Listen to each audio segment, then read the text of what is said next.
But Shivani and her company, Tala, formerly known as InVenture, are reimagining this system. Tala harnesses the huge amount of personal data that accumulates on a person's cell phone: text messages, call records, location and travel information, lists of contacts, and uses it all to evaluate the risk of lending to the phone's owner.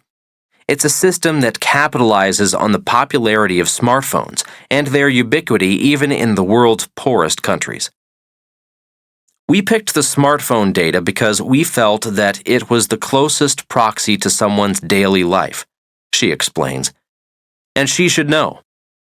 She interviewed 4,500 owners of small and micro businesses across India and sub-Saharan Africa before having sufficient clarity around the market. Shivani partnered with Techies to create a platform where a potential borrower downloads the Tala mobile app onto their smartphone and makes a request for a financial loan. Tala then uses an algorithm that has been developed to analyze 10,000 data points on the customer. Tala has found, for instance, that people who make more calls after 10 p.m., when the call rates are lower, tend to be better borrowers. Perhaps this is because they are detail-oriented people who make the effort to methodically understand their options or who read the fine print. Or perhaps it's because they're savvy go-getters who find out the best way of doing things by talking to many people around them.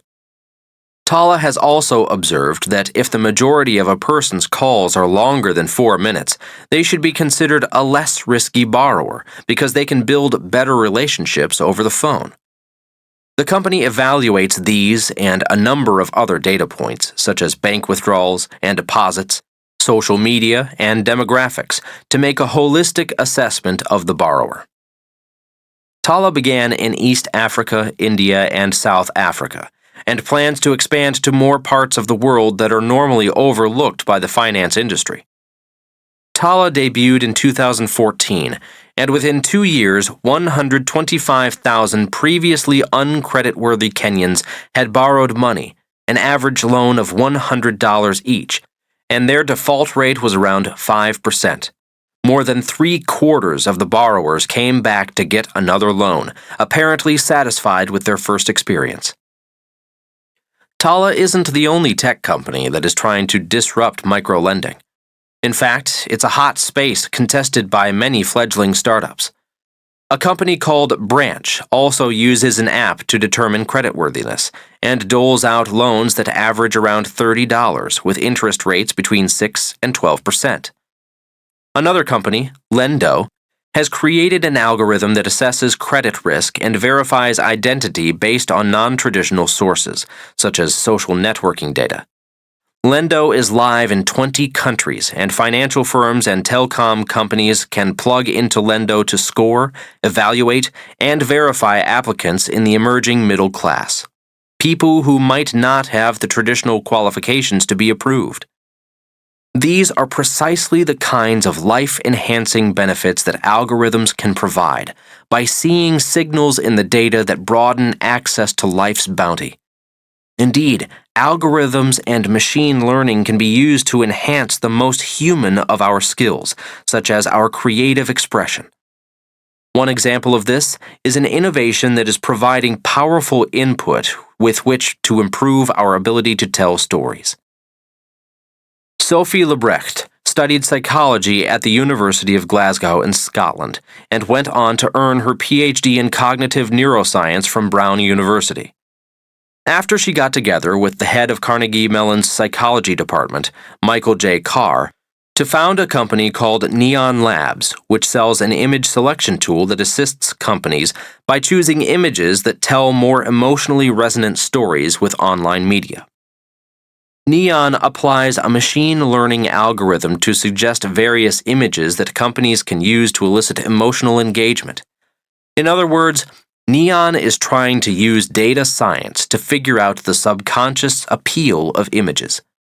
This is becoming more and more of a pressing need as companies continue to be inundated by a flood of new imagery, and the time for those creating content to engage viewers diminishes. In fact, our brains make decisions about what content to engage with or avoid in as little as 17 milliseconds, which is so rapid that we can be said to not be actually conscious of making the choice. Lebrecht's PhD dissertation investigated how the brain's visual system constantly assigns these micro-positive or negative reactions to our surroundings, something Lebrecht calls microvalence, borrowing the term valence from chemistry, where an atom's valence is its positive or negative charge. She turned that work into a patent. Today, Neon is built on this research and uses neuroscience to predict consumer preferences by mapping the effective triggers for positive valence, or, in other words, what makes us like stuff. With people bombarded by more and more images in ads, articles, and videos across multiple devices, capturing their attention in these brief moments is becoming increasingly difficult. Neon helps content creators optimize the images they show. Companies pump video made up of millions of frames or images into the Neon tool, and the program algorithmically analyzes these images with its neuroscience-based machine learning. The program evaluates each image and tags it according to 1,000 different variables, such as its coloration and the facial expressions contained in it. The images are then compared with a seed library of images, for which the company has created data about how people emotionally reacted to them. If an image propelled into the tool has similar characteristics to one in the seed library that has performed well in the past, Neon flags it as one that the company might want to use. Neon then ranks all of the images identified for the company, helping the creator pinpoint the image that will most effectively capture the most attention in a micro moment. In short, Neon empowers rather than replaces human storytellers. Let me put this into perspective. Consider the work of those who have to select highlight footage for television viewers. During the 1996 Olympics in Atlanta, NBC broadcast 171 hours of sports coverage. 20 years later, for the 2016 Olympics in Rio de Janeiro, NBC broadcast 356 hours of content per day, and an unprecedented 6,755 hours during the course of the 31st Olympiad. Similarly, during the 2016 Super Bowl, 40 NBC cameras recorded hours of football on 4K cameras at 120 frames per second, while professional photographers on the field shot as many as 2,000 images each. Curating such vast collections of imagery to find the key moments that matter most to viewers and the various dramatic highlights that most move us will be greatly facilitated by the pioneering machine learning technology Neon has developed.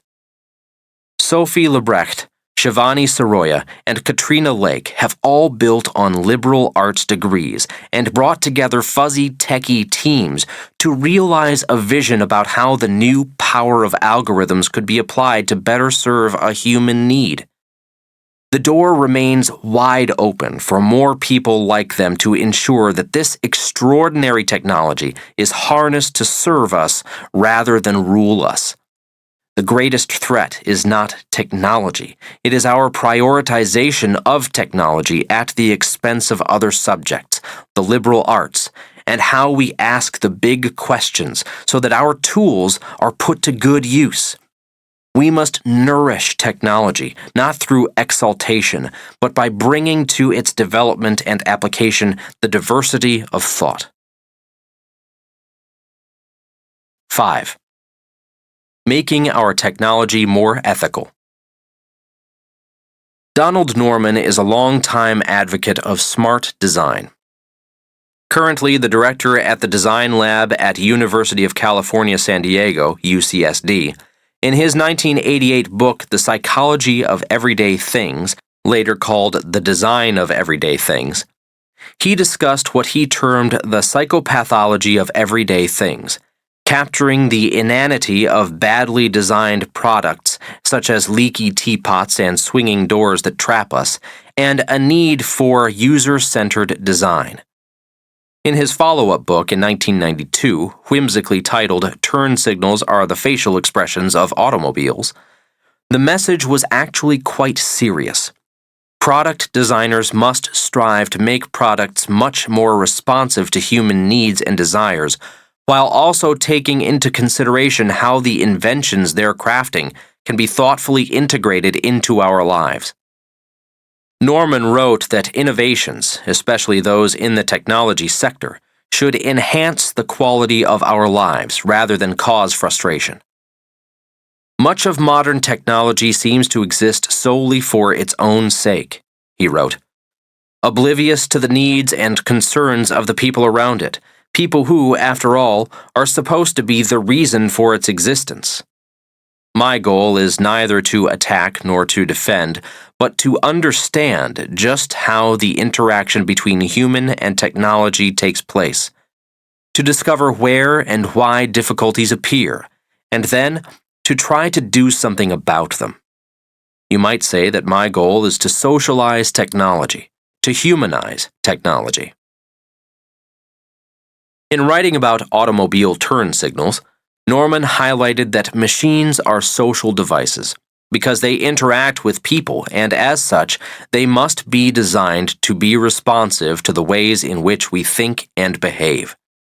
In other words, machines must be crafted with sensitivity to our fuzzy human nature. Just as humans have developed a repertoire of physical hand signals or facial gestures for communicating with one another, automobiles need turn signals as technological semaphores between drivers. Little could Norman have foreseen the arrival of self-driving automobiles, which will require sophisticated means of communicating with humans, communication patterns anthropologist Melissa Sefkin is developing at Nissan. Donald Norman is widely acknowledged to be one of the fathers of the human-centered design movement, the focus of which is to make technology products more humane. He embodies the superiority of product creation to be achieved by combining the skills of the fuzzy and the techie. Norman received his undergraduate degree in computer engineering and then a PhD in the pioneering fuzzy techie field of mathematical psychology, in which he studied computer modeling of the workings of the human mind. After almost 30 years conducting highly influential research into human-machine interaction as a professor of psychology at UCSD, Norman went to work for Apple in 1993, helping the company fulfill Steve Jobs' vision of creating technology married with liberal arts, married with the humanities, that make our heart sing. There, Norman created the field of user experience, and the legion of human-centered design specialists who followed in Norman's footsteps have helped to make significant strides toward Jobs' advised goal, with Apple products leading the way. At the same time, the wave of technology products designed to primarily assist and delight us has also introduced many unwanted revenge effects into our lives. That is, the unintended consequences of using them, such as the addiction to playing video games and the stress of keeping up with emails, text messages, and social media notifications that overwhelm us. Designers have only scratched the surface of the potential for creating technology products with deeper sensitivity to human needs, to help assist us, further our goals, and improve our lives. In this chapter, we'll explore how a new generation of innovators is taking the original vision of Donald Norman and Steve Jobs further by applying the skills, insights, and sensitivities cultivated by the liberal arts to technological innovation. Fuzzies lead some of the fastest growth tech companies today because they're crafting everyday solutions that take advantage of powerful new technology, but do so with deep empathy for and understanding of how their innovations can help solve pressing human problems. Following the path laid out by Norman and Jobs is University of Victoria philosophy major Stuart Butterfield, founder of the messaging app Slack. Butterfield had long been an entrepreneur, having previously built and sold photo-sharing company Flickr to Yahoo for $25 million in 2005, at the age of 32. After leaving Yahoo in 2008, Butterfield founded a gaming company called Tiny Speck. When the writing was on the wall that Tiny Speck wasn't going to succeed, he thought he might have a product to spin out based on the internal communications tool he had built to help his team avoid email. He turned out to be very right. He founded Slack, and in less than 3 years his new business was valued at $4 billion and had garnered over 2.7 million daily users. Butterfield had empathized with the need to cut down on the number of emails people must keep up with at work. He understood the overwhelming feeling of facing 400 work emails after a 3-day weekend all too well. Slack helps users navigate the digital email jungle. According to the McKinsey Global Institute, interaction workers spend upwards of 28% of each workday in email and 19% in information gathering. Slack investor and early Facebook executive Chamath Palihapitiya says, "They, Slack, are going to destroy email. They are going to create a network effect across all companies, and what it's going to do for people, which is something which I think is so important, is that they're going to give you back time." Gentry Underwood once ran the design firm IDEO's knowledge-sharing domain. He focused on social software, or large-scale collaboration platforms and tools built with human-centered technology. He studied the fuzzy techie field of human-computer interaction at Stanford, earning a degree in symbolic systems. But he left the startup world to earn 2 master's degrees, one in psychology from Santa Clara University and one in anthropology and community development from Vanderbilt University in Nashville, Tennessee. From those studies, he learned the practice of ethnography, how ethnographers go out in the field to observe people in action, from tribes in Borneo to workers in a 21st century office. He applied his ethnographic studies to building a more humane email inbox and founded a company called Orchestra, which offered a mobile product called Mailbox that let users delightfully swipe emails to snooze them for later. Before the startup could even release its flagship iPhone app in 2013, Dropbox bought the 1-month-old app for $100 million. This new fuzzy techie era of product development has only just begun, and there is tremendous opportunity to apply the perspectives and methods of research of the humanities and social sciences to improving product design. As Donald Norman said, design is more than making things pretty. Design is a way of thinking, of determining people's true, underlying needs, and then delivering products and services that help them. Design combines an understanding of people, technology, society, and business, and that requires all of us to participate. Advancing design ethics. In order to cultivate in his employees at Apple the human-centered design ethos that he championed, Steve Jobs brought scholars in the humanities to the company to teach courses, creating Apple University. Launched in 2008 under the direction of former dean of the Yale School of Management, Joel Podolny. Apple University's goal is to educate employees about a range of product and design skills. The curriculum also indicates classes that focus on the importance of beauty, simplicity, and efficiency in product design. One of the academic all-stars at Apple University was Kim Malone Scott, a Slavic studies major from Princeton who ran Google's multi-billion-dollar AdSense business before joining Apple's faculty. Another is Josh Cohen, a polymath who earned his Ph.D. in philosophy at Harvard while studying with the fabled philosopher John Rawls, and who has taught politics, philosophy, and law as a professor at MIT, Stanford, and UC Berkeley. In one of his lectures, he highlighted the design principles that landscape architect Frederick Law Olmsted applied in creating the plan for New York City's Central Park.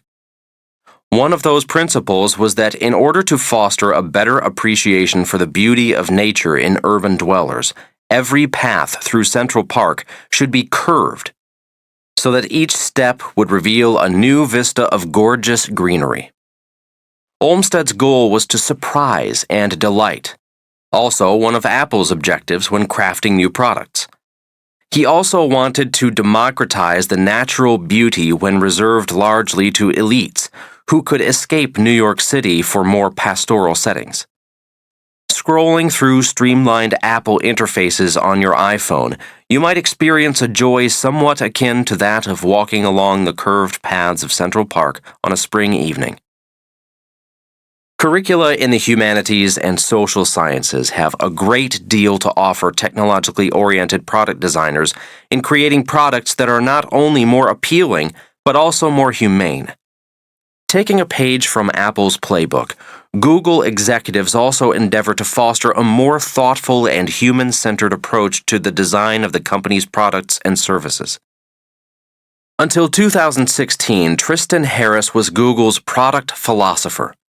Like Donald Norman, Tristan steeped himself during both his undergraduate and graduate studies in the methods for bringing the fuzzy into technology creation. Tristan is a leading proponent of ethical design, meaning the design of products according to the principle that they must foster the human good. Today he leads a global movement to bring design ethics to technology. That's a mission in perfect alignment with the original goals of liberal arts education. Fostering ethical behavior was at the core of the ancient Greek conception of the liberal arts. People educated in philosophical inquiry with good communication and critical thinking skills would be equipped for responsibly participating in civic life. They would be prepared for exercising and defending the freedom that the invention of democracy allowed them to conduct their lives according to their own aspirations, but also taught to respect the mandates of the common good. Tristan is working to bring that same ethos to technology innovation, inspired by his own liberal arts education. Like Gentry Underwood, Tristan studied human-computer interaction at Stanford, a program that combines instruction in computer science with instruction in linguistics, philosophy, and psychology. Its aim is to cultivate a better understanding of how machine intelligence might be developed and how it can best complement human thinking and feeling. Tristan also studied under Stanford professor and psychological researcher B.J. Fogg, who founded the university's Persuasive Technology Laboratory, PTL. Fogg pioneered investigation into how technology can be employed to change human behavior by focusing on how people develop habits. PTL has conducted analysis of the psychological appeal and effects of spending time on Facebook, how technology can be designed to help people adopt positive habits, such as physical exercise, and quit bad ones, such as smoking. In 2007, Fogg taught a course on Facebook in which students used techniques of mass impersonal persuasion to influence 25 million people. And in 2008, he taught a course called Psychology of Facebook. Fogg's persuasive technology researchers in their Peace Innovation Lab are even exploring how emerging social behaviors and insights are promoting new paths to global peace. Tristan also studied under the tutelage of Professor Terry Winograd, the same professor who taught Google founders Larry Page and Sergey Brin. Much as Page and Brin have been captivated by the largely untapped potential of the web to democratize access to information, Tristan was inspired by the possibilities to enhance the information services provided to online readers. In 2007, like Page and Brin, he quit pursuing work on his degree in order to start a company, which he called Apture. Tristan developed a technology that allowed the readers of web-based text to click on any word and up would pop a small box within the article, leading to a host of relevant information collected from all around the web. In short order, the company was enhancing storytelling and helping to provide greater context on the web. After garnering over 1 billion page views per month across such sites like The Economist, Reuters, and The Financial Times, Aperture was purchased by the folks at Google in 2011 for a reported $18 million. Tristan was 27 at the time. He was then brought into Google as a product manager, and he immediately began to focus on bringing ethics to the designs he was working on, respecting human needs and advancing human good for Google's billions of users. One of Tristan's initiatives at Google was to instill employees with an understanding of the psychology of mindfulness by stressing the importance of focusing on the present and fully experiencing life in the moment instead of being constantly distracted by text messages, emails, and phone calls. He helped organize a meeting between Google's top product designers and Thich Nhat Hanh, a leading practitioner of mindfulness training and Vietnamese Buddhist monk, in a bid to advance the cause of a movement Tristan founded and runs today called Time Well Spent. Tristan believes that our beloved technology devices are undermining our ability to spend our time well, diminishing and therefore disrupting our ability to exercise our full potential for meaningful interactions, cultivation of relationships, and concentrated creative thought. Tristan was an avid amateur magician as a child, which gave him an acute understanding of the limits of the human mind in resisting distraction. Magic's sleight of hand is all about diverting the eye. At the Wisdom 2.0 Summit, an annual conference that brings together experts in various fields to discuss how technology can foster human well-being rather than undermine it, he spoke about time well spent, and that he founded it in an attempt to reverse the trend of technology hijacking people's attention. Herbert Simon, a former professor of information science at Carnegie Mellon, famously framed the concept of the attention economy, by which he meant an economy in which people's attention is the prized commodity highly sought after by companies. He warned that a wealth of information creates a dearth of something else. It consumes the attention of its recipients. The great irony of the information revolution, he pointed out, was that the wealth of information becoming available was creating a poverty of attention. Today, Tristan is raising awareness about the risks of attention-seeking technologies. He's working to encourage the development of products that protect our time and enable greater focus and quality of experience. At the heart of the problem is the fundamental economic incentive to compete for our attention.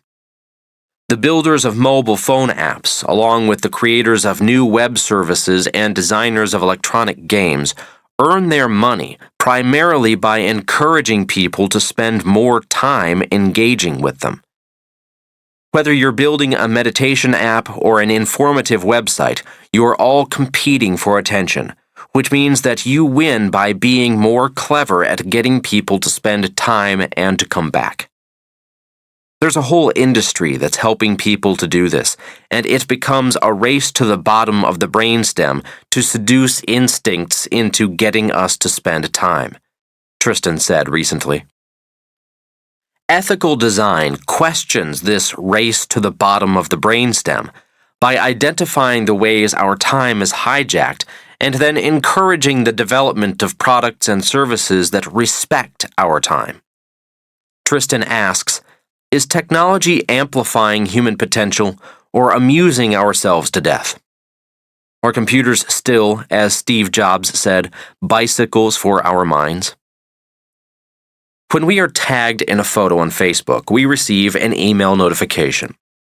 Companies continually sending us such alerts have convinced us there's a chance we'll miss something, a moment, new Tinder match, snap, or Twitter mention. So we have to immediately check. We are also subject to the subtle coercion of social obligations companies urge on us, like tag this person in a photo or endorse your new LinkedIn connection. We are told that our Facebook message has been received and then that it's been read, putting pressure on the recipient to reply. Didn't you get my text message? I sent it an hour ago. These design features tug at our social mores, capture our attention for a moment, and distract us from whatever other, probably more important endeavors we were pursuing. These are the moments when we have been hijacked by our technology. Linda Stone, a former Apple and Microsoft employee who's now on the Social Computing Advisory Board at the MIT Media Lab, coined the term continuous partial attention. This mode of semi-sync communications is neither real-time nor deferred. It's a process of constant minor interruptions that delude us into thinking that we're highly engaged across a number of shallow conversations, but in fact, we are just continually partially attuned. Every time we enter a password to unlock our phone to see an Instagram like or a new WhatsApp message, we get drawn into a distraction. It might not seem like much, but according to Deloitte, the consultancy, the average American checks his or her phone 46 times per day. With 185 million smartphone users, that's over 8 billion distracted moments every single day. The impact of product decisions because of widespread adoption is tremendous. We often talk about multitasking in the technology age as though we're all able to work on 2 or even 12 things at the same time. The more the better, we boast. Of course, is any of this valuable? Imagine you sit down to look over a spreadsheet, then pause to check your email. Soon enough, your phone rings, so you pick it up and jot out a quick text to your spouse. What you're really doing is focusing on one task until you're interrupted and pick up another, and then another. Experts call this behavior rapid toggling between tasks. Gloria Mark is a professor in the Department of Informatics at the University of California, Irvine, who studies the impact all this toggling has on workers' productivity, plus their mental and emotional states. She studies what she calls interruption science. She has found that our technology is rewiring how we attune ourselves to the world around us. We allow ourselves more interruptions because we start to draw our behaviors and even new values from what we have been conditioned to via technology. In one study, Mark sent researchers into the offices of typical American companies and watched how often workers were interrupted or self-interrupted themselves.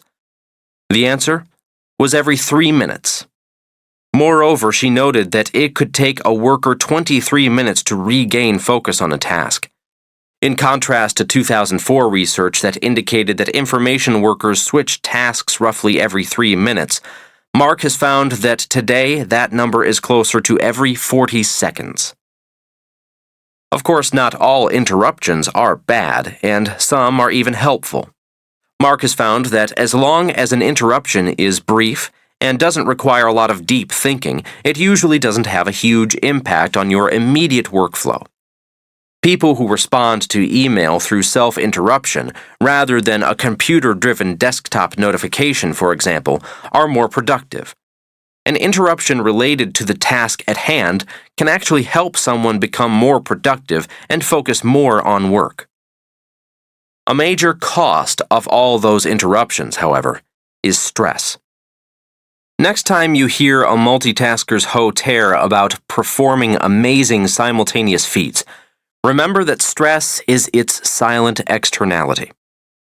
In one experiment, Mark assigned workers a typical office task, simply responding to a batch of emails. One group was left to work uninterrupted, while the other was constantly bombarded with phone calls and instant messages. When all the workers were tested to measure stress, Interrupted workers displayed much higher levels of stress, frustration, and a feeling of time pressure than those who worked without distractions. Yet despite the higher stress levels, the interrupted workers completed tasks quicker than the non-distracted group. Mark measured the ability to answer specific questions via email, and as such was also able to measure quality. She found that the distracted workers used fewer words, but the quality of their answers didn't suffer markedly. Mark thinks that once people expect to be interrupted, they actually work faster to compensate for the perceived loss of that interruption.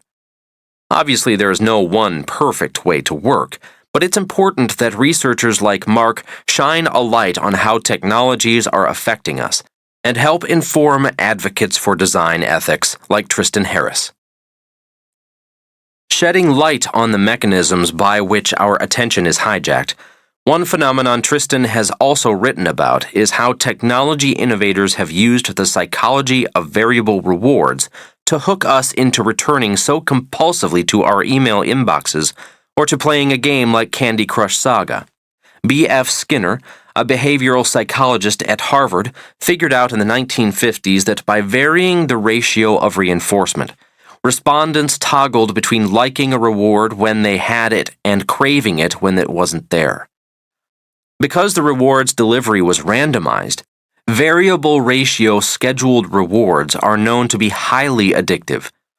As respondents never know when they might receive the next reward, they become more fixated on pursuing the reward.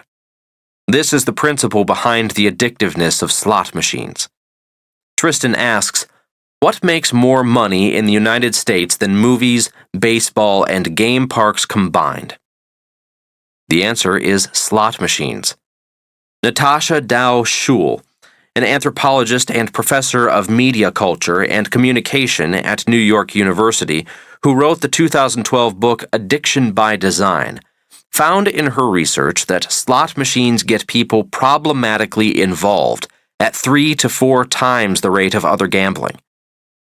These slot machines, known as one-armed bandits for taking your money one pull of the side lever at a time, are not unlike today's one-finger bandits, meaning our smartphones. As Tristan argued in an essay for German publication Der Spiegel, smartphone addiction is part of the design. I have a slot machine in my pocket, Tristan explains. In fact, a few billion people around the world do, too. Every time I check my phone, I'm playing the slot machine to see what I'm going to get. Every time I check my email, I'm playing the slot machine to see what I'm going to get. Every time I scroll newsfeed, I'm playing the slot machine to see what's going to come next. Tristan proposes that in light of such manipulations, perhaps we have a certification for ethical design akin to the LEED, or Leadership in Energy and Environmental Design, label that recognizes best-in-class green buildings. He even considers whether there ought to be the equivalent of a Food and Drug Administration, FDA. Should we consider helping people think about their diet of information consumption, creating the equivalent of the food pyramid for our intellectual nutrition? He's not thinking small. Imagine a digital Bill of Rights, he suggests, outlining design standards that force the products used by billions of people to support them in navigating toward their goals. He inspires the hope that perhaps we're beginning to see the digital generation's James Madison, John Jay, and Alexander Hamilton, the authors of the Federalist Papers, hashing out, as the Federalists did for the basic rights and responsibilities of citizens and our governments, the rights and responsibilities involved in technological design. While some of this thinking is at obvious odds with other libertarian thinkers in the Valley, that is precisely why this conversation, this debate, ought to be brought into the open. Such a notion may seem naively utopian, but the fact is that products could easily be developed with an emphasis on helping us use our time well, and they might also be quite lucrative. What if technology was designed differently, conscious of how much time we wanted to spend with it? asks Tristan. What if you said, I want to spend 30 minutes on my email, and then it, the email system, was on your team to help you spend time the way you want it to? Tristan's techie credentials complement his fuzzy perspectives powerfully in advancing his argument. He knows how technology is developed, and he knows how it could be developed differently. Companies like Apple and Google have a responsibility to reduce these effects by converting intermittent variable rewards into less addictive, more predictable ones with better design. He wrote in a widely circulated piece, How Technology Hijacks People's Minds, on the blog Medium in 2016. For example, they could empower people to set predictable times during the day or week for when they want to check slot machine apps, and correspondingly adjust when new messages are delivered to align with those times. By asserting the responsibility of product designers to take account of the possible ways in which their products are undermining human well-being, Tristan puts the spotlight on the influence technology designers now wield in people's lives. His voice provides leadership and momentum for the case that designers have ethical obligations to follow. Protecting our freedom to choose. In addition to protecting our time, advocates of design ethics want to make technology innovators and consumers more cognizant of how technology can constrain our freedom of choice. As we learned with the powerful algorithms of Stitch Fix, sometimes constrained choice can be immensely helpful for people.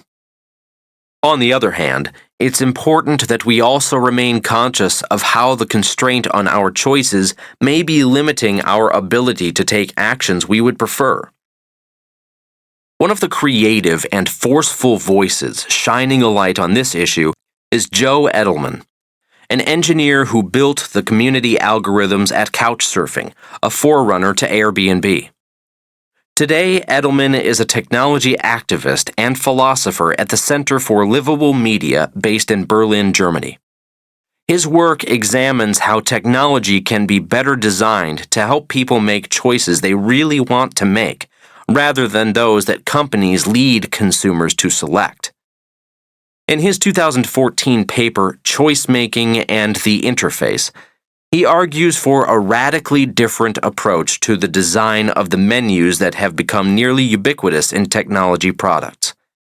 They should be designed, Edelman contends, to allow people to make choices that are good, not just convenient. As we spend more and more of our lives looking at a screen, menus play an increasingly important role in our lives. Indeed, many of our key decisions are made by scanning a list of options. As fallible human engineers and designers create all our products, our menus will never be fully free from individualized perspective. At the very least, Edelman says, menus should be free from bias and manipulation. But he goes one step further. Ideally, menus should help the user live better. They should help us make selections that align with our values. Specifically, Edelman wants interfaces to help users avoid decisions that they later come to regret, especially when they could have identified a better choice if only they had taken the time and effort to think about it.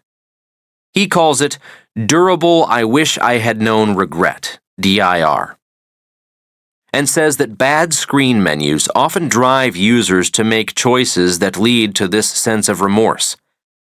Shitty menus, he writes, may be missing information about time costs, money costs, whether hoped-for outcomes are likely, whether unexpected outcomes are likely, whether there are less costly or otherwise better options for similar outcomes, and even whether our hopes themselves are likely to change. In other words, our technology products are missing the equivalent of a Surgeon General's warning on a pack of cigarettes, or an FDA-required nutritional label on all food items. You can still light up a smoke, or drink that 410-calorie Starbucks Frappuccino instead of the 80-calorie black coffee, but at least you have full information, with menus that provide you with transparent choices. To illustrate his point, Edelman turns to a famous scene from a film cherry-picked for tech nerds. In The Matrix, the protagonist, Neo, is offered a choice of a red pill or a blue pill, and so he considers only those two options. Neo does not think or consider that perhaps he wants to go for a run, or that later he wants to have a lobster dinner, but only if he can afford it and his girlfriend can come along. Edelman says, no, Neo simply chooses from the options given. And so it is with us. When we are given a set of options to choose from, we usually select the item that we prefer from that set of options. But that doesn't necessarily mean that's what we prefer most of all. We simply consider the local maximum, the best relative choice, not the best absolute choice we could make. To combat this, Tristan navigates his apps only by searching for them directly on his phone. This consciousness filter ensures intentionality in all that he does. On the back of his laptop, he even has a post-it that reads, "Do not open without intention." Since navigating through an interface is really just a series of choices, our engagement with interfaces is inherently limited. We move through the interface by choosing from options that some tech designer decided might be relevant or interesting or important to us. But how are they to know? If beta tests show positive user feedback and A/B tests demonstrate lift in consumer engagement, does this make it right? There are a host of questions that founders, designers, developers, and investors could and perhaps should be asking, not the least of which concern how the design of menus may be manipulating us subconsciously. Take the case of the typical menu for tipping cab drivers on the screen of New York City taxis. For rides over $15, the Taxi and Limousine Commission, TLC, sets the default trip amounts, displayed as 3 large buttons on a touchscreen menu, at 20%, 25%, and 30%. Of course, one can enter a custom tip, but most passengers take a look at the greasy smudge marks on the screen and do as little touching as possible, pecking at one of those 3 buttons, often the middle one, leaving a 25% tip. 2 scholars, Kareem Haggag of the University of Chicago and Giovanni Paci of Columbia University, analyzed data for 13 million New York taxi rides, looking at the impact that these tipping defaults had on passenger behavior. What they found was that these defaults increased tips by over 10%, which to the average driver earning $6,000 per year in tips added up to an extra $600 per year just because of the menu. That's great for the drivers, but do taxi riders really want to be tipping so much? Joe Edelman wants to address the issue of such subtle manipulations, whether they are intended or not. He wants interfaces to be designed to take personal preferences into account. To illustrate his point, he redesigned a hypothetical iPhone lock screen to optimize the morning of a specific user, and not some generic idea of a user that will be used to supplant all the real users who will come in contact with this lock screen. The interface is designed for a unique individual, personalized according to individual preferences. Let's use a hypothetical user named Susan as an example. To use the lock screen to optimize the morning for her, she is asked to describe her ideal morning. If Susan wants to wake up, get some fresh air, do yoga, write in her journal, and then go to work, that's the outcome for which the design will optimize. On Edelman's version of the lock screen, in the morning there are no time-stamped notifications about Facebook conversations Susan is behind on, emails she needs to read, or entertainment she should watch. Because those things are not part of Susan's ideal morning. Instead, the lock screen simply reminds Susan what time her first work meeting is and lets her know if there are any friends who would like to journal or do yoga with her today. A widget at the bottom of the screen lets Susan choose from a set of adjectives to describe her ideal day: adventurous, quiet, and then shows her only those friends and apps that will help her have that kind of day. Without presuming to know how the user should live their life, designers might remain open to giving the user more choice into how they might like to live their life. Donald Norman understood how powerful the effects of even the smallest obtrusive features of the technology we bring into our lives can be on our way of thinking and behaving. He wrote, "Our social judgments, our skills, and even our thoughts are indelibly affected by the nature of the technology that supports us. Worse, the impact is so pervasive, so subtle, that we are often unaware of how much of our beliefs have been affected by the arbitrary nature of technology. Technologists tend to create what technology makes possible without full regard for the impact on human society. Moreover, technologists are experts at the mechanics of their technology, but often are ignorant of, and sometimes even disinterested in, social concerns." Let me give you an example. Consider the technology that has enabled scrolling on a computer.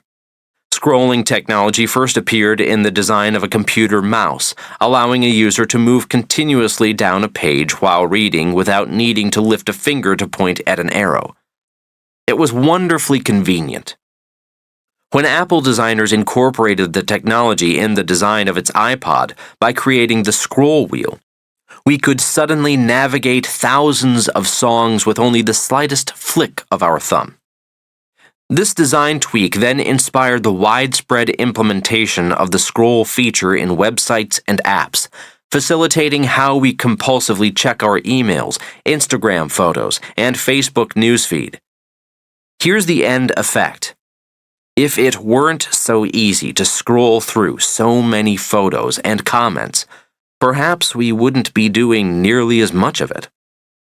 We probably think ourselves as choosing to do so, but the design of our technology reduces friction in specific and sometimes calculated ways that nudge us to act one way or another.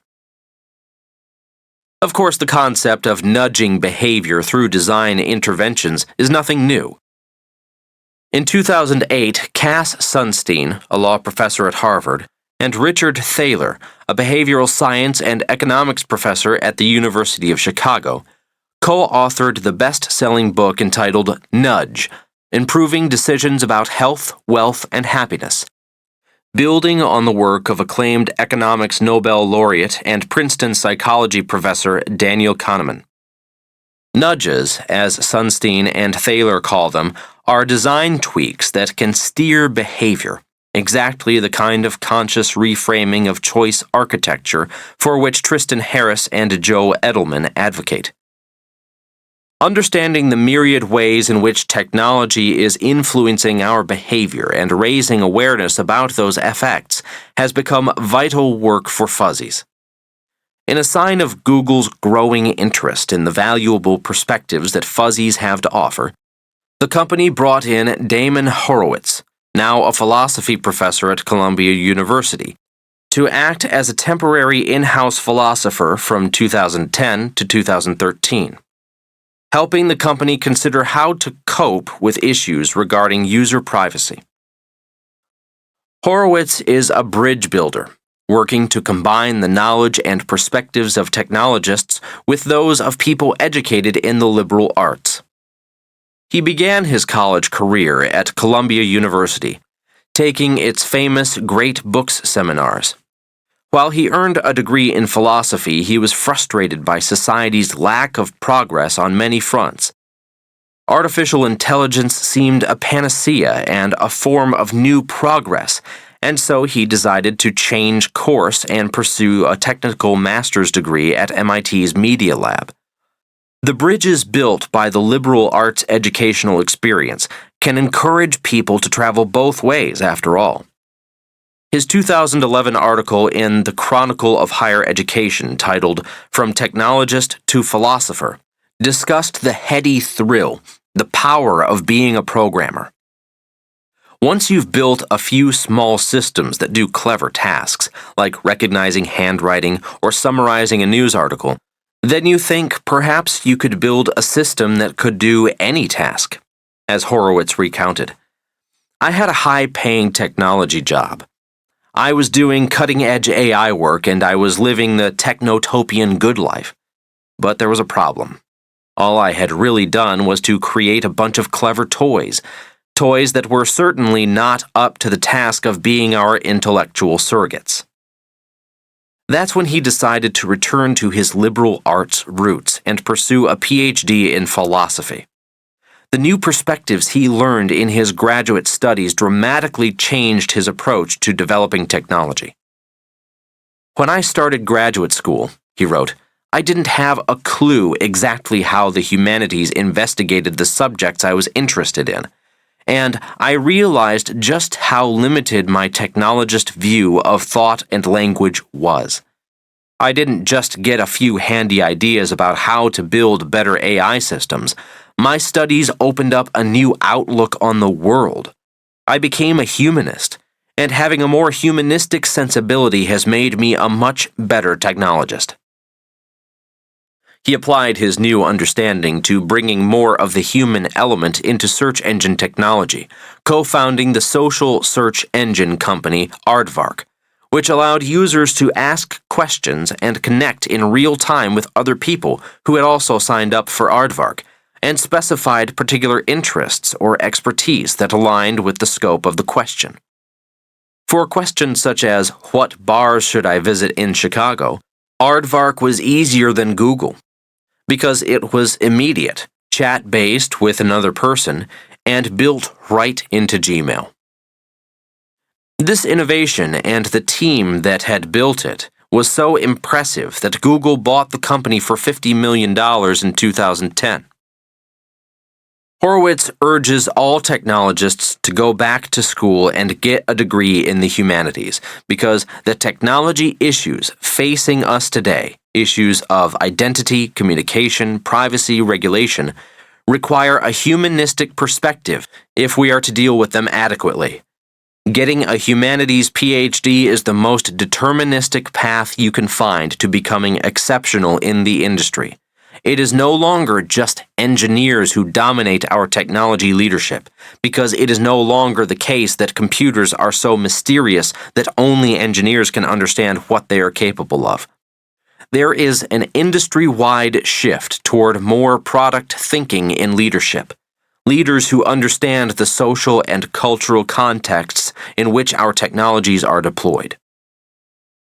Fortunately, he and other technology innovators bringing the key insights of the liberal arts into technology are forging the way toward designing more ethical machines. One of the most exciting areas of progress is in the innovation of digital therapeutics, meaning programs and devices that assist people in leading healthier and happier lives. Making a difference in preventative medicine. When Sean Duffy graduated from Columbia University in 2006, he thought the world was binary. He thought he could love and do only one thing, and he had always thought that would be healthcare. Sean was drawn to healthcare because he wanted to give back to the world, as cliched as that sounds. As an undergraduate, he had participated in Columbia's mandatory core curriculum, a program requiring rigorous study of literature, contemporary civilization, art, music, and the frontiers of science. There, Sean learned about neuroscience and, fascinated by it, decided to make that his major. Duffy still expected to pursue a medical degree, but after graduating he was drawn by his intellectual curiosity and the heady pulse of Silicon Valley.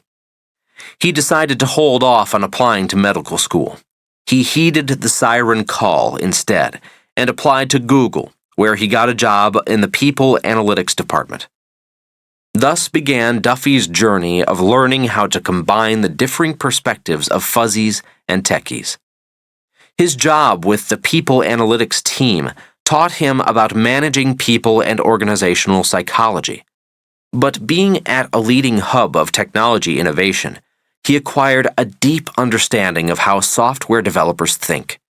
He saw the ways in which they approach problems, and he picked up the necessary vocabulary to communicate well with them. He also learned a great deal about technology itself. I learned what can be done with a tool, even if I didn't know how to build the tool, Duffy recalls. As he developed a better grasp of technology and how it can be designed to serve human needs, as so many of the products being created at Google were intended to do, he began to consider the possibility that he could combine his newfound appreciation of technology with his lifelong interest in healthcare. He left Google in 2009 to pursue a joint MD-MBA degree at Harvard, but he wasn't done with his preparation for building health technology yet. After only a year in Cambridge, Massachusetts, he dropped out and took a job at IDEO, the well-known Silicon Valley design firm, as a health design specialist. When he arrived in the Valley this second time, a new company called Fitbit had enraptured many. Attaching a pedometer to a person's wrist to count how many steps they took was lauded as a breakthrough development to shrink the world's overweight and obese populations. Tech journalists prognosticated about the profound impact the innovation would have on people's health, but Duffy wasn't so sure. He recognized that data alone wouldn't change people's commitments to lead healthier lives, and actually assisting them in truly changing behavior would require a human touch. Duffy began exploring the possibilities of digital health products with an IDEO colleague, Dennis Boyle. They thought it was important to look beyond wrist accelerometers and explored how they could affect chronic disease. The Diabetes Prevention Program, DPP Research Group, had published an important study on a lifestyle intervention for people who were pre-diabetic. The study found that type 2 diabetes, which afflicts 8% of American adults, was preventable using lifestyle interventions that focused on behavior modification, predominantly diet and exercise. Among those who met the goal of losing 7% of their body weight, the incidence of diabetes fell by 58%. The results were profound. Duffy wondered, what if he could apply his background in neuroscience, his non-technical experience at Google in managing people and understanding their behavior, his medical studies, and his design thinking from IDEO in a singular way that could target this type 2 diabetes problem? Deep down, he was a fuzzy, and he understood that with the right techies, he could tackle this issue. His ability to ask the right questions gave him a comparative advantage over those taking a data-only, technology-only approach. While still working at IDEO, Duffy began assembling a team of computer engineers in San Francisco as he read more about the clinical processes for intervention and behavior change. The DPP's clinical trials had relied on human counselors coaching patients and staying in close touch with them. That intervention worked, but the method wasn't scalable. It would be economically impractical to do such intensive counseling for the millions of Americans who are at risk for diabetes. But technology could be developed to scale the therapy, and to do so in a way that preserved the human touch. In order for the interventions designed to be effective, though, Duffy would have to understand the thoughts and feelings of the patients more fully. In 2011, before his technology team wrote a single line of code, the 27-year-old Duffy flew to rural Georgia with his co-founder to sit down with patients who had been diagnosed with pre-diabetic conditions. What he found was scary. The people we talked to felt abandoned. After finding out they were at high risk of a deadly disease, they were, at best, handed a pamphlet told to change their lifestyles and to lose weight, Duffy recalls. These patients were on their own, without social support or any ongoing medical guidance. Physicians had passed the buck, and it was up to patients to manage their disease, even though very few knew how or had the discipline to change. Ironically, across the state, the Atlanta-based Centers for Disease Control and Prevention had issued a call for help, labeling chronic rather than infectious disease the public health challenge of the 21st century. Duffy decided that he had to figure out a way to maintain the same behavioral interventions, levers for motivation, and psychological elements of an in-person program while scaling it up through digitization. He had to put behavioral nudges into a person's pocket and help them conquer the preconditions that put them at risk of type 2 diabetes. He founded Omada Health and began to call the work the company would do digital therapeutics. In short, he would artfully surround participants with all they needed to make positive lifestyle changes. The solution was 1 part techie and 1 part fuzzy. Evidence-based science supplemented with a small group social network, a personal health coach, and digital tracking tools like an internet-connected bathroom scale that would update personal progress. Duffy decided to change the menu of choices for the millions of at-risk patients and partner with techies to bring scale to a practice that he knew could fundamentally improve human lives. Duffy proceeded to raise more than $80 million in venture capital to support building the product, and after 5 years of development, Omada Health is delivering on his vision. Omada's central product takes into account a patient's food intake and exercise habits, social and emotional tendencies, and readiness to change, which is gauged by the patient filling out an online questionnaire.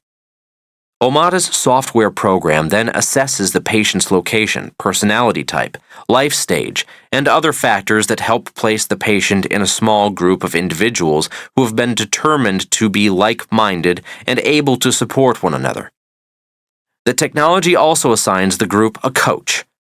Together, the group members and coach push one another toward achieving their goals, a central one of which, for all of the patients, is to lose 7% of body weight, the amount that the DPP linked to a 58% reduction in risk of type 2 diabetes. Throughout the entire process, the whole group is informed of each member's progress, which creates social peer pressure, but is also a source of empathy and motivation. Omada scientists have found that 80% of people who enter the program succeed in losing the prescribed 7% of their body weight. You need all the ingredients to make the recipe, Duffy says. Our program resembles a symphony. When Duffy and his team began building Omada, experts in the medical community indicated that if the company published corroborative data about the program's results, traditional medical reimbursement by healthcare providers for patients might not be far behind. As I made my way into Duffy's San Francisco office in the spring of 2016, he walked toward me with a grin and a stride that told me he had news for me he couldn't wait to share. The Centers for Medicare and Medicaid just approved reimbursement for digital therapeutics. We are the first ever broadly digital service to be reimbursed under the Affordable Care Act. Duffy likened this moment to the dawn of anesthesia in the world of surgery. Prior to the advent of anesthetics and strong analgesics, surgeons were constrained by what they could attempt. It wasn't that they were incapable of doing more, but the sets of restrictions around risk and what society was willing to accept were narrower. With anesthesia, those constraints broadened as drugs were able to push back thresholds of pain and surgical possibility.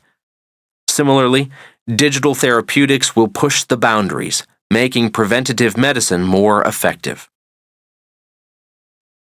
Other innovators are now on the cusp of creating digital therapeutics, and the best of them are also combining the human touch with technological power. Stephen Johnson, a contributing editor of Wired magazine and the author of a number of books about the likely future of technology and how technology affects our lives, wrote an article entitled "Recognizing the True Potential of Technology to Change Behavior" that argued, in the same way that the internal combustion engine and the light bulb allow us to overcome our relatively feeble powers of motion and perception, so digital technology can be directed to overcoming our relatively feeble powers of reasoning, self-control, motivation, self-awareness, and agency. The factors that make behavior change so difficult. Digital therapy for the masses? Two other innovators who are proving this case are combining their talents in technology with their knowledge of psychotherapy in order to offer a powerful new, low-cost, and private form of therapy that is helping to move the needle on mental health. Ronnie Frank and Oren Frank are on a mission to inspire all those who are suffering from mental pain, so many of whom opt to endure in silence rather than seek therapy. They founded Talkspace, a technology-based therapy platform that, for a small fixed fee of $32 a week, gives patients access to as much time with a licensed therapist as they need, provided through text messaging, recorded audio, and video. The Franks are working to transform the addictive devices in our pockets into lifelines for anyone in need, and less than 3 years after launching Talkspace, their 1,000 certified therapists offer tailored services to over 300,000 users. At the start of her working life, Ronnie Frank was a software developer. When she and her husband, Oren, went to couples therapy, the experience changed her life. Not only did the therapy help her deal with emotional challenges, she decided she wanted to become a therapist herself.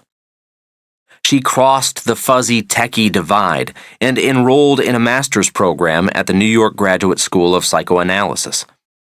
Upon her graduation, she decided to combine her newfound psychological expertise with her prior technology expertise to create Talkspace. She had learned that 50 million Americans are diagnosed with mental health-related illnesses each year, and in spite of that massive population of sufferers, only 1/3 of that group ever pursues treatment. People are frequently locked out of traditional therapy in part due to prohibitive prices, but also due to the stigma of seeking therapy, which, though it has lessened over recent decades, is still a deterrent in many circles. She knew therapy could be more accessible, more discreet, and made digitally available. Patients could be provided with certified, trustworthy therapists digitally, and in doing so, the costs of treatment could be brought down considerably. Whereas traditional therapy can cost over $150 per hour, Talkspace's counseling costs under $130 a month. Since privacy was another concern discouraging mentally ill people from seeking treatment, Ronnie Frank hoped that her totally discreet application might encourage more sufferers to come forward and seek help as well. Ronnie's husband, Oren, was a technologist working in advertising at the time she developed her idea, and he was enthusiastic about co-founding a startup focused on this problem. Working out of a small loft on New York's Upper West Side, the Franks are trying to change the face of therapy by offering a gateway opportunity. With the service being so discreet and so low cost, they hope that those who might be particularly reluctant to seek help, such as teenagers who are worried about alarming their parents, or war veterans who feel embarrassed by their difficulty in dealing with the trauma they have experienced, will be inspired to get the help they need. One potentially large market to be served is college fraternities such as Alpha Tau Omega, ATO, which is partnering with Talkspace to offer therapy to its 10,000 undergraduate members across 140 chapters. In a frat setting, it's probably rare for a guy to speak up, says Austin Haynes, president of the ATO chapter at the University of Florida. It's very likely that someone in the fraternity is struggling with their mental health. Therapists have been as avid about Talkspace as the clients who have joined, because the company has built a suite of patient management tools for them to better manage their practice, a portal through which they can interact with a new diverse clientele, and a community of practitioners from whom to learn. The key insight that has helped Talkspace succeed hasn't been its tech. It has been the Franks' keen understanding of therapy and the needs of patients and psychologists. Over 500,000 people have tried Talkspace, and 1,000 therapists across all 50 states are working on the platform. More important, organizations are beginning to see the value of offering a lightweight form of therapy as a benefit to employees, students, or alumni. On a crisp fall day in Manhattan, I went to see an innovative marketing installation Talkspace had commissioned, an example of what's called experimental marketing.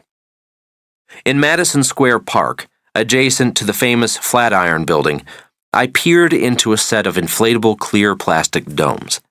The urban igloos contained office furniture, a desk and a big armchair, along with a couch and some plants. They were temporary offices for therapists, and they were housed in clear plastic domes to send a message. There's nothing to be ashamed of. Passers-by could pop in and have a chat session with a therapist. In another such installation in the park, Talkspace marketers employed a row of funhouse mirrors, lining the sidewalk at the park's edge.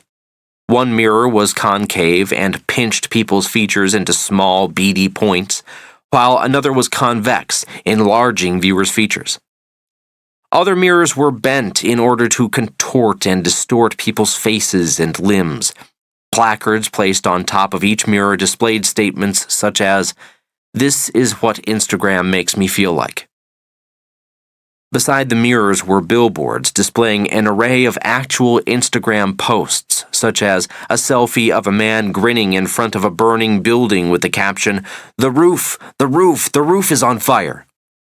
At the top of the buildings, messages were written to mimic a Surgeon General's notice. Warning: excessive social media use can result in a lack of empathy toward others. And, warning: social media is highly addictive and can lead to psychological withdrawal symptoms.